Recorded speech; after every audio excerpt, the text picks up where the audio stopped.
Hello, how are things? How are you getting on? How are you? Apologies for the slightly different setup here today. The high-tech device I normally use to record my videos, which I call my phone, has decided to pack up. Look, doesn't work anymore. Useless.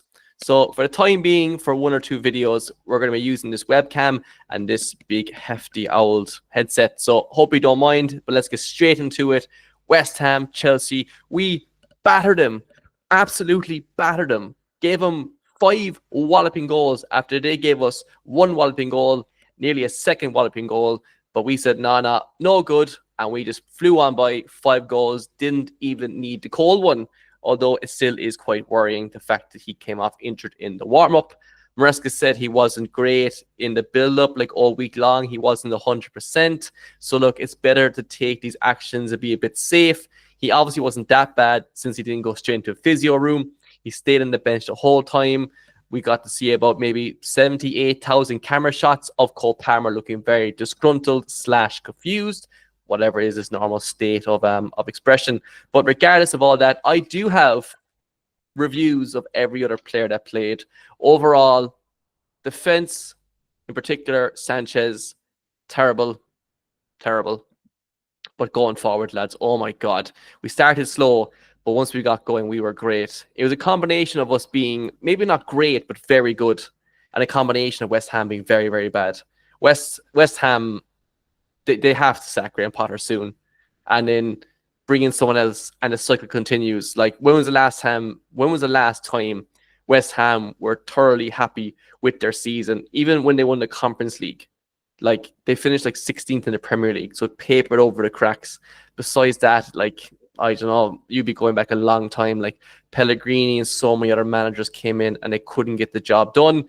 Don't know what the story is there. Think they need some different signings and players. Don't know what's going up front when you're relying on Nicholas Fulkrug and Callum Wilson to get you goals. But regardless, we're on about Chelsea here, lads. So we're going to go through every single player as the best way to review the game.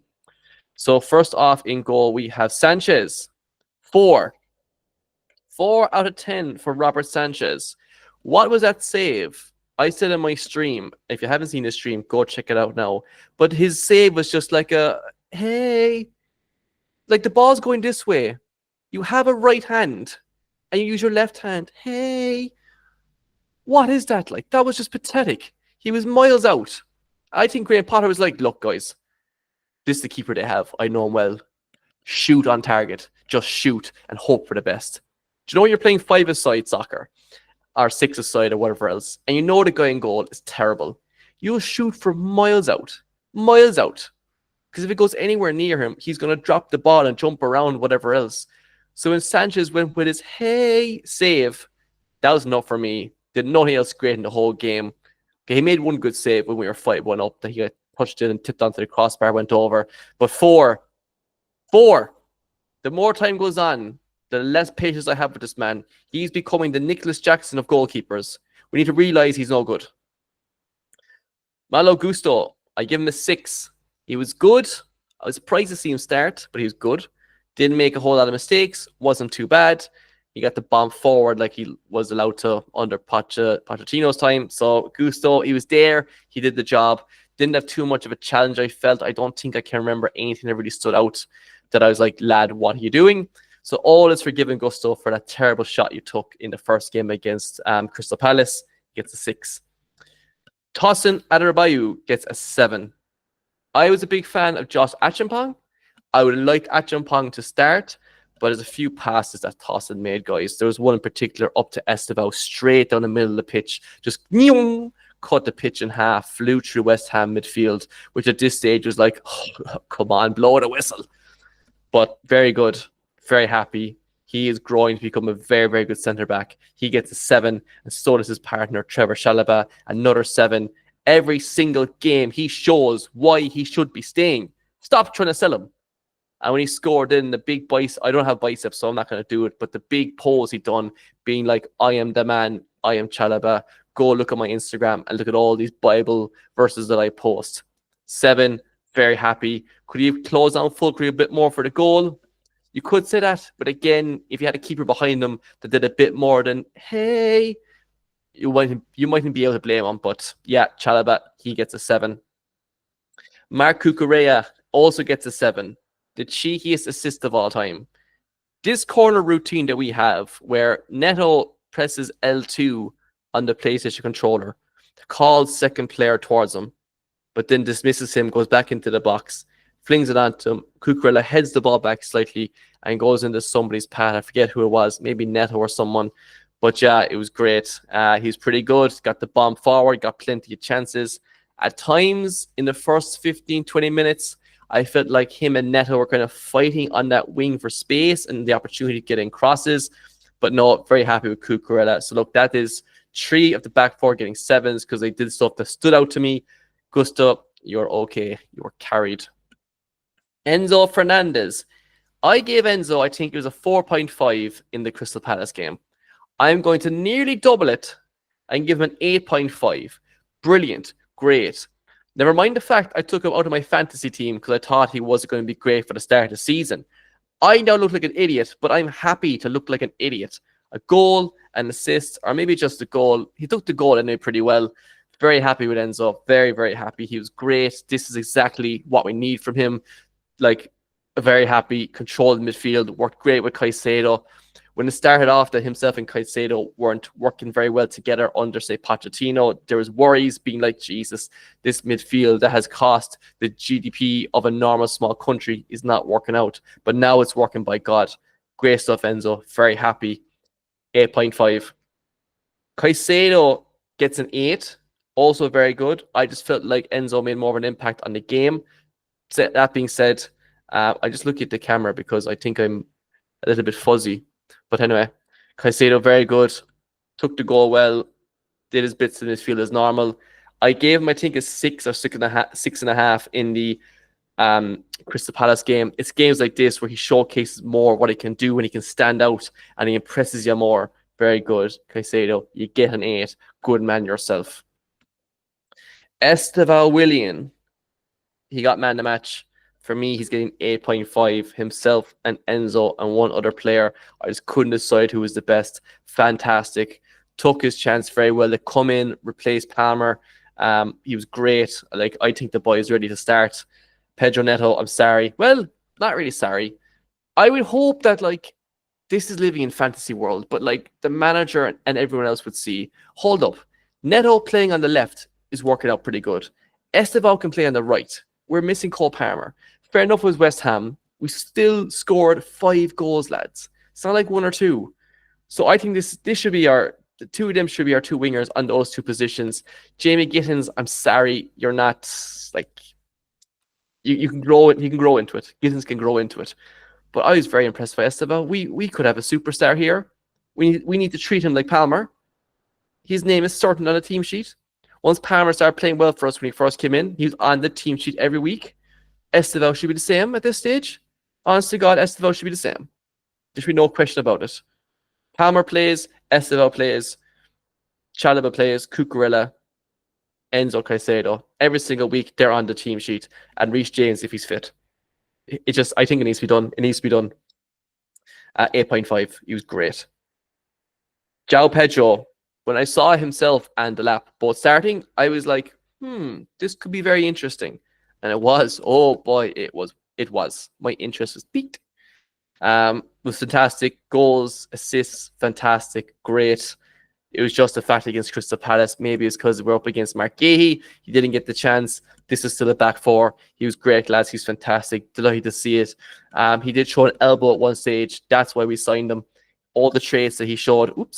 All the traits that he showed at Brighton, he showed them all again this game. Fantastic. Man should be starting. The only problem is his position.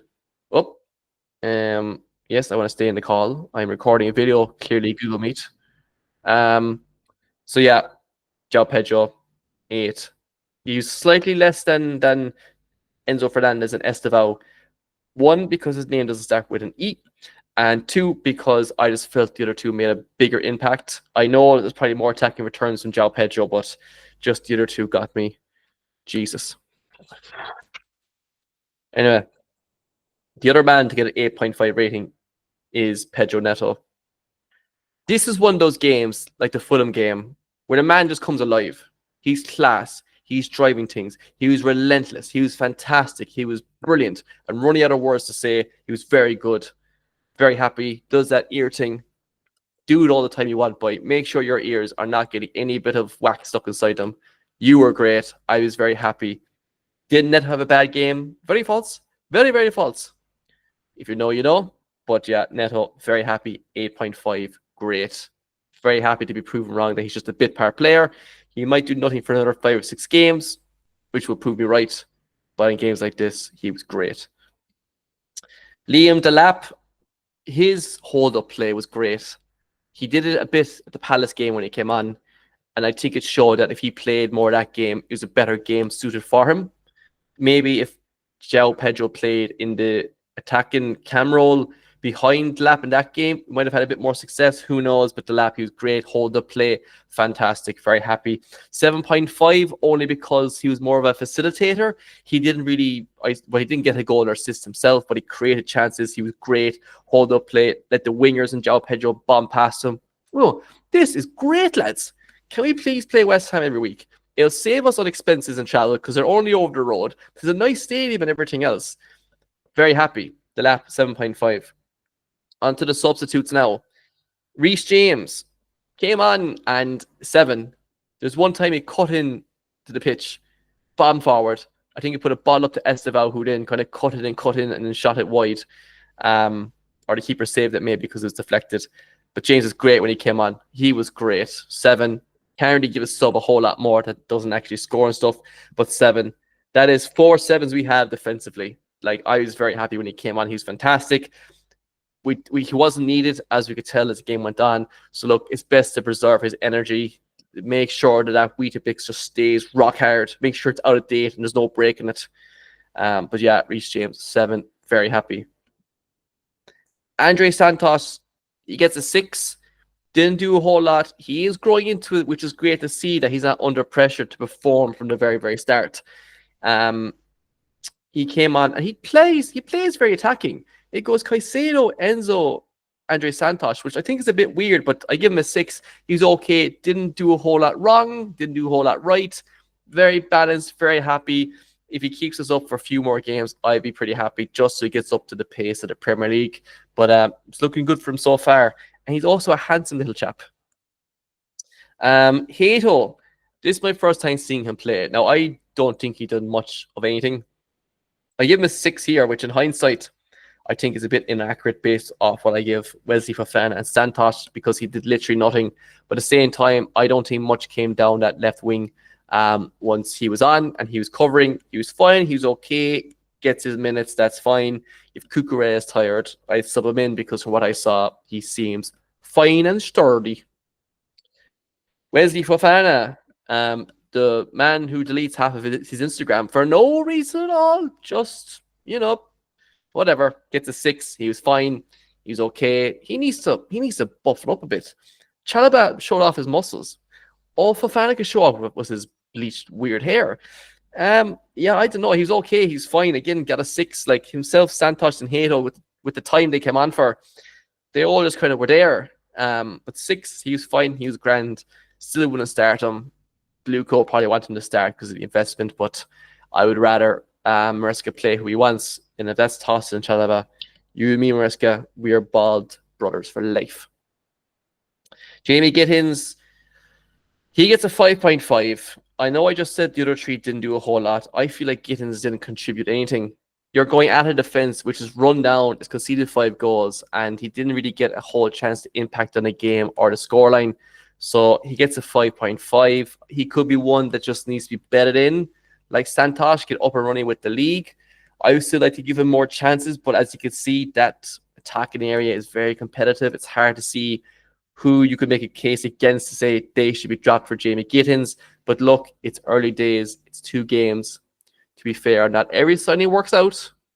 I have to remember that, lads. But Gittins, give him a bit more time. We'll see how he gets on. Maresca then. Enzo Maresca gets... I wouldn't give him a 9 because he insists on playing that lump in goal. 8.5. Great. I loved his use of substitutions to bring on players like Reece James, Hato, Santosh, Gittins, and everyone else. Very happy with that. Great game management. I feel like he has a very calming presence that when Palmer came off injured, he wasn't like, say, Arteta, that might be like, oh my God, guys, the heart and the brain, they need to talk. We keep on digging for gold. Terrible Arteta impression. But he, the calming presence, Maresca just sits there like, Estevao, you play. And that's it. Job done. No panic. That's it. He's so unfazed. He's like, Palmer, you might have a serious injury. Sit on that bench, put up that hood, look disgruntled. You'll be fine. And Palmer's like, chippy chips. So 8.5. Lads, it was great. I don't know what else to say. Clean sheet would have been fantastic. We know who to blame for that. We've already blamed him. This is great. No fear about Jackson not being with us anymore with that link-up play between the boys, Delap, Joao Pedro, Neto, Estevao. It was all great. Let's just sell Cole Palmer. Don't need him. Bring in easy 100 million. I'm joking. But yeah, very happy. So that's about it. You please let me know what your thoughts are on the game, on this setup. I don't like it, but you might like it, so we can work together on that. Like, comment, subscribe. All the best. Take it handy. Good luck, cha.